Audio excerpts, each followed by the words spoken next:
Side క్యారెక్టర్లకే పరిమితమైన శరణ్య ఒక్క సీన్తో హీరోయిన్ని మించి సినిమాకు హీరోయిన్ అయిపోయింది.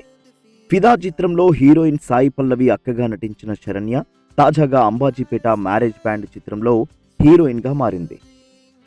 అంబాజీపేట మ్యారేజ్ బ్యాండ్ సినిమాలో ఆమె ఒక సన్నివేశంలో నగ్నంగా కనిపించడం సినిమాకి హైలైట్ అనే చెప్పాలి. ఈ సినిమా చూసిన వారెవరైనా చిత్రంలో ఆమె నటనను మెచ్చుకోకుండా ఉండలేరు.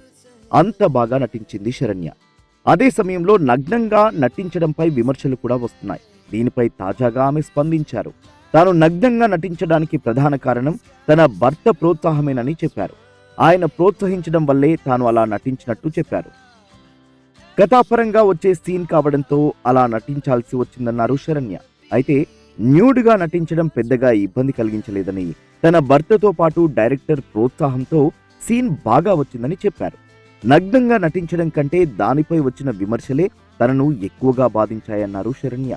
ఈ చిత్రంలో న్యూడ్గా నటించినందుకు నాకు ఎలాంటి ఇబ్బంది కలగలేదు. నా భర్త ప్రోత్సాహం, డైరెక్టర్ సహకారంతో ఎలాంటి ఇబ్బంది లేకుండా సీన్ తొందరగా కంప్లీట్ చేశా. కానీ ఈ సీన్ పై వస్తున్న విమర్శలు బాధిస్తున్నాయి. ఇంకేదో ఆశించి ఇలా న్యూడ్గా నటించారని అనుకోవడం, పలు వెబ్సైట్లు దీనిపై దారుణంగా వార్తలు రాయడం వల్ల బాధ కలుగుతుందని చెప్పుకొచ్చింది ఈ అమ్మడు. అలాంటి వారు చూసే విధానాన్ని మార్చుకోవాలి అంటూ శరణ్య ఘాటు కమెంట్స్ చేశారు. For more updates please do subscribe.